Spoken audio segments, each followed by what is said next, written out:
The original Flash version of Isaac came out on September 28th, 2011. Shortly after, on November 4th, 2014, Rebirth was released as a major update and overhaul to the original Flash version of the game. It has been just about 10 entire years since Rebirth was released, and the game still has so much love poured into it, with the major DLC Repentance coming out a whole 7 years past the original release date. Now, coming here shortly in November of 2024, another major update to Isaac will be released, which will contain the online multiplayer update alongside another handful of other minor updates to items as well. Now, since Rebirth is still getting so much love and attention, it is unlikely it's going to happen anytime soon. But Ed has mentioned working on a sequel to The Binding of Isaac. Even though it's going to be so far out, I wanted to think more about what a potential sequel to The Binding of Isaac would even look like. Going from the narrative and the story, to the stages and levels in the game, to the playable characters, to the overall gameplay and the feel, alongside any kind of updates to items themselves as well. Isaac and his mother. To know where a potential sequel to Isaac could even go, we need to make sure everyone is on the same page as to what the story to Isaac even is. The game tells a story about a child, Isaac, living alone with his mother on a small house on a hill. After his parents' divorce, Isaac's mother turned to a life of religion and Christianity. Isaac's father we know a little bit less about, but it is implied he had both addictions to gambling and to alcohol, which was eventually the catalyst for both him and Isaac's mother to separate. Now, the intro cutscene to the games tells a story about how Isaac's mother was swayed by a voice from above to sacrifice Isaac in order to prove herself to God. So Isaac's mother picks up a knife and begins to chase Isaac until he pulls open a latch and falls down into a cellar to run away. Now, this is not actually what happens to Isaac. As Isaac has an overactive imagination, his mother never actually chased him with a knife. Instead, what happens here, Isaac hides from his mother in a chest in his room, closing it up, and eventually the air within the chest dissipates until he eventually suffocates in the chest and dies. And this is where the game leaves off. If you look at the specific cutscene that plays after Hush's death, ending 17, Isaac can be found coming out of his chest in an unknown place, which is most likely going to be Purgatory. Purgatory being a place that resides in the afterlife in between both heaven and hell. Now, this ending is where Isaac currently resides. He's wandering around in Purgatory after his own death. The ending after defeating the beast from Repentance may seem like it furthers the story, so Isaac is now ascending out of Purgatory after fighting and eventually defeating the beast. But this is not actually the case. Isaac remains in Purgatory, and this fight with the beast and the ending where Isaac is revisiting his memories is him in the afterlife, remembering the good times he had while he was still alive. So with all that, Isaac is dead. I don't think that part is much up for debate. I know Edmund himself has clarified on multiple occasions that Isaac is confirmed dead.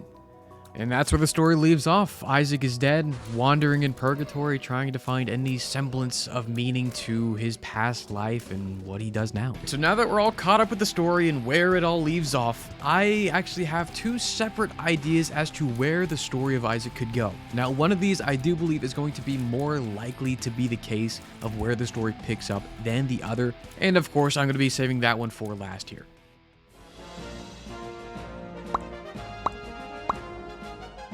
So my first idea, which I so innately called Isaac's Awakening, this is a story, it's going to be kind of like an alternative ending to where the first one kind of goes. I know in the original story I explained how Isaac dies in the chest and suffocates in there.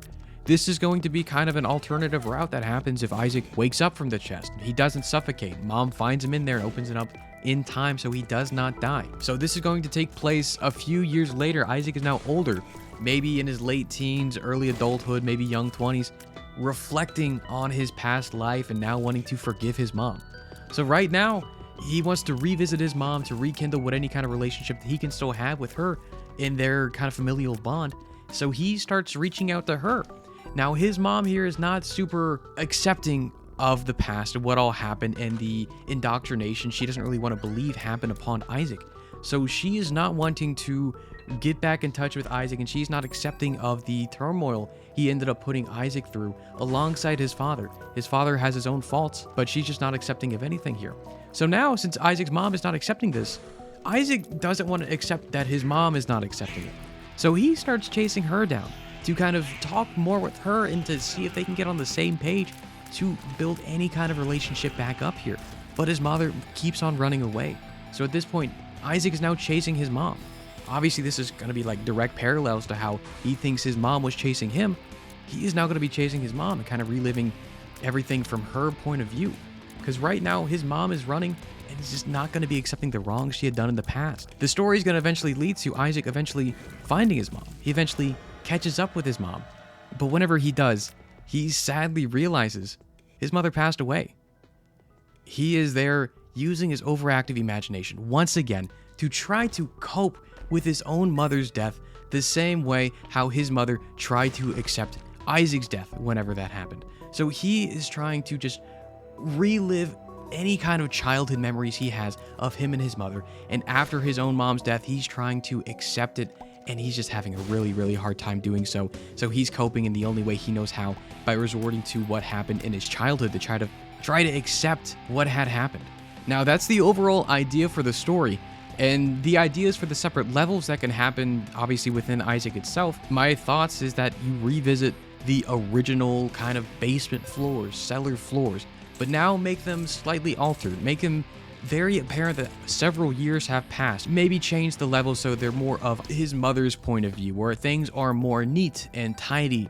There isn't poop or flies anywhere. This is more of a cleaned up household that has been cleaned up after the years after the original game had happened.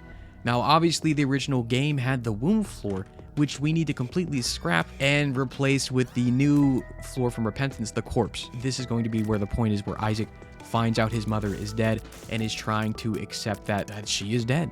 At the end of the story here, and obviously at the end of the gameplay, I know in the original Isaac here, you can choose between going up to the cathedral or going down into Sheol. I wanted to kind of keep that similar formatting here. So at the end of these floors, or the corpse floor, Isaac can choose between accepting his mother's death and also following in her footsteps by turning to a life of religion and delving into that, similar to how his mother did after the divorce, to try to cope with her death, and eventually leads to him watching these same Christian broadcasts his mother did, and eventually watching the TV static of the Christian broadcasts. Now, the other choice Isaac will have here is to keep living in denial of his mother's death and keep on staying within his own imagination, going further into chaos and further into hysteria, going into some kind of hysteria floor, something similar to the Void maybe, and kind of just still staying there and remaining and not accepting of the actual instances of what happened.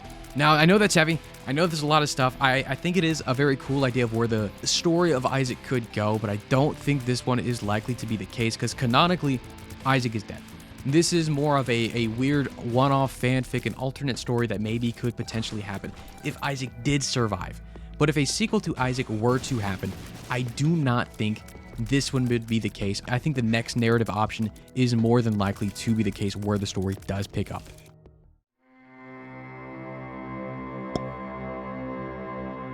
So the narrative, I believe, has more likely of a chance to be the one that continues upon a sequel to Isaac being made, is the one I call here Isaac's Divine Comedy. Obviously getting parallels from the Dante's Inferno story and the Divine Comedies written around Dante here, but this is going to pick up where canonically we left off. Isaac is dead. Isaac is now wandering in purgatory, in the afterlife, trying to find any kind of reasoning to why he's there. Why is he in purgatory? Why did he live the life that he did? He's trying to find any kind of semblance and meaning. And eventually, this kind of understanding and him trying to learn about himself leads him to different floors or different terraces, I'm going to call them here because I'm fancy, of the different floors of purgatory to try to cope and understand what happened in his life. Now, if you look up the story of Dante in purgatory, you can see these different terraces that he had went through all relate to different of the 7 deadly sins. So pride, envy, wrath, sloth, greed, gluttony, and lust being the final floor here. So my idea was Isaac is going to be wandering through purgatory, and as he continues to understand the story of what had happened when he was alive, he will make his way through these different floors or terraces and eventually move one to the next until he gets to the last floor of lust here. And whenever he gets to that point, he then gets to choose where he goes. Similar to the last ending, I wanted to make sure we have 2 different choices as to where we go, either up or down. Now, the up option, I chose to call it Paradise, because in the story of Dante, after he goes through the different layers here of purgatory, he has the option to go to what they call Paradise, which is the floor above purgatory here. And in my head, this would be Isaac in a way being kind of reborn. In the story of Dante, Paradise is located on the top of the mountain, which is obviously this is the house where Isaac grew up. So I would think if Isaac chooses this ending, he goes back home. He somehow gets reborn into his family, and he somehow gets another chance at life, which I think would be a very nice and happy ending. But the other option here is for Isaac to choose to not understand what happened during his life and go down. After he finishes that last Terrace of Lust, he chooses to go down to, they call it in the story, Anti-Purgatory or Shore of the Island. Now, I think Anti-Purgatory is pretty spot on, if you ask me, because this goes below where you even started in Purgatory. Now, say for Isaac, he started on the base level of Purgatory here. If he chooses to go to Anti-Purgatory after he finishes that last terrace, he would go a floor below where he even started the game. He doesn't accept his parents' death.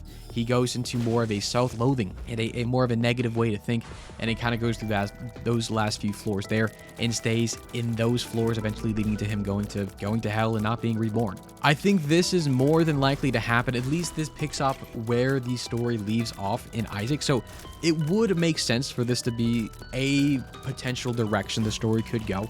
Now, I obviously am assuming Edmund has his own ideas as to where this could go, potentially. I just thought there was very cool parallels I had found between the story of Dante and Purgatory and kind of how Isaac's whole story and narrative could work into that story as well. And I do think there are a lot of cool parallels that happen here between the two stories, especially with if you choose the Earth or Paradise ending. In the story, he goes back to the top of a hill, which in the story of Isaac is just his home at the top of the hill. I felt like it made way too much sense to not have this be an option.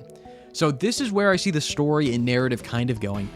But to kind of complement the different story, I want to talk more about what the characters in the game would look like and the different functionality and the different overall gameplay changes I see happening with the characters. And actually, the third story I had here is Isaac actually gets a YouTube account and hits subscribe to another Matt playing Isaac. Whoa, I think this one is actually more likely than all the others. Whoa.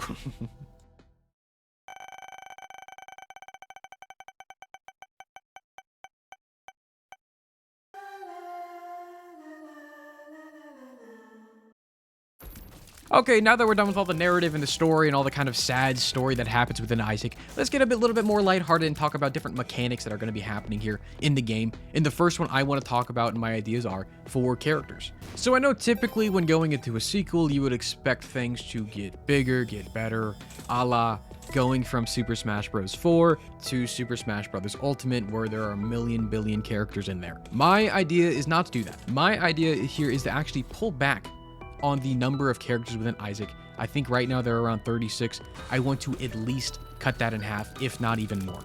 And I want to do this because the different mechanics I want to introduce here to Isaac would make it so even though you have less of a character option, you have even more options of how to play the run. The overall idea is that now each different character has a set amount of stat points they can then use before starting the run. So for example, let's say Isaac here starts off with 10 total stat points to use. Now Isaac as a character would start off with a default of 1 HP, of 1 speed, of 2 damage, just some base stats he starts off with. Now alongside that, he now has 10 stat points to play with to alter his health. So say you want to start off with a pseudo Maggie run. You put 3 stat points into your health and boom, now you have 4 HP. But alongside using the stat points to up the different stats you would start off with, you can now use the stat points to also choose your starting items. So say for Isaac, you can choose to start off with a D6 if you use, 3 stat points. You can then start with a D6. Say if you want to use 2 stat points, you can now start with Yum Heart. Say if you use another 2 stat points, you can now start off with Lucky Foot. So this kind of encompasses all the original characters, but into one, depending on how you want to use your different stat points on the character. Now, with this being the general mechanic I want to bring in here, obviously the different unlocks and stuff that happen per character is I want to be able to introduce different ways to get more stat points, to be able to unlock different things you can use your stat points on at the beginning of runs. Now, this, I think, would introduce being able to play as the original characters in kind of a roundabout way, which I think gives you a lot more freedom as to how you start your run. Now, every run, you're not going to be Isaac with 1 base speed, with 3.5 damage, with 2.5 fire rate. Now everyone's going to be a bit more unique. And I would think even for someone like an Eden character, it would still be the same kind of thing where it uses their base amount of stat points but just randomly distributes them, so you kind of get a baseline as to where you would be starting off with. Now, obviously, this is why I want to reduce the amount of characters, because the amount of characters you can play if you just play Isaac with 10 stat points is a lot of characters. I do think there is still different characters you can introduce that start off with a different set of stat points alongside a different set of items they can also choose to start off with. So say we have a different subclass of Isaac, which is maybe characters that can only take soul hearts, and they have an option to use 1 stat point to start off with the poop. They have another option to start off with Lemageddon to kind of cover Tainted Bethany's side of things. So I think there are a lot of different combinations of characters and different starting items and stat points that can happen, which I do think would give the game a lot more, I guess, a new fresh coat of paint with kind of still reliving how the original Isaac worked. Again, I'm not a game designer. I don't know if this is going to be a lot of a roundabout way to get to the same result, which it may be. But I think with the roguelike aspect of Isaac being able to upgrade different things of your run before you even start, I think would give a lot more purpose to playing the different characters or doing the different starting items. I'm going to lead this over into how the characters play in the game and the overall gameplay changes I see for Isaac as a whole. Keep in mind, you know, the other thing is when you get 1,001% start. So for the overall gameplay, it's kind of tricky to reimagine how the game could play without just completely changing the style of game it is. So I didn't really want to fix what isn't broken in my opinion. Isaac has been going on for so many years, and it's been very fun as is.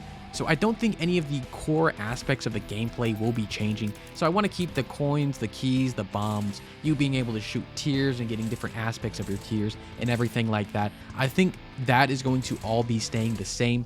Now, in terms of having an evolution to the gameplay, I think more of it's going to have a fresh coat of paint with the new floors depending on where the story goes. Now, curses. So curses right now, they are terrible. Everybody hates curses. Everyone loves hating on curses because of just how bad and annoying they are. Now, the curses right now, they take away your ability to see the map, to see items you pick up, to see your health, to see the screen because now it's so dark.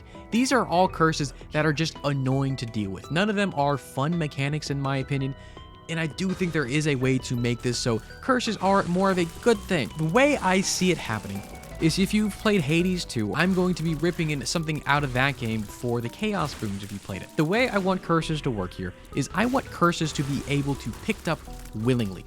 I want you to be able to say, yes, I want to take this curse. And the reason you would want to take the curses is because you will now get benefits after you complete a floor or X amount of rooms with said curse. Say you take a curse that downgrades your stats. Say you take a curse that removes all of your pickups.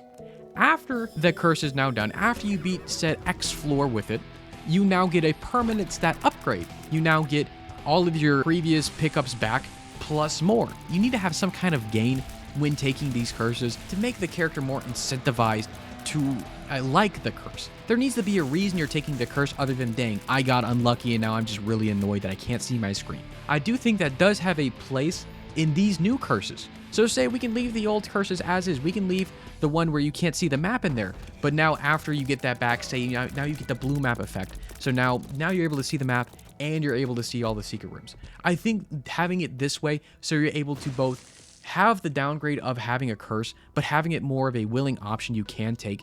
So I see this being either a new room they introduce maybe, or just a kind of an alteration of the current existing curse rooms to now actually give you a curse. I think that makes a lot more sense and it's a lot more fun to play around rather than just getting unlucky and getting a bad curse and now you just have to deal with it. But for other gameplay changes here, the only other one I wanted to bring up and I was kind of had a decent idea for is kind of treasure rooms, which eventually lead into items here. So for treasure rooms, I want to have it so there's more variety in treasure rooms, because right now I know there's a whole lot of items within the treasure room pool, but I'm annoyed at the amount of active items I find in the game that I can do absolutely nothing with because I already have a good one. So I wanted the solution to this. We're in treasure rooms now. There was always going to be the choice of at least 2 items in there. There's going to be an option for a passive item room and an active item room. So now you can pick and choose. If you already have a decent active item, you know you can go to a treasure room and get another passive item so you don't have to replace the current active item you have.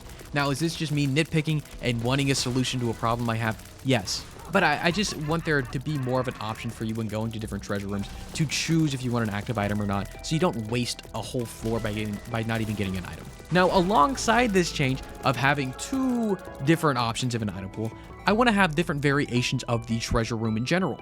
So my idea, because I know right now treasure rooms, there are the gold rooms, people call them. I want to have it so there are now platinum treasure rooms.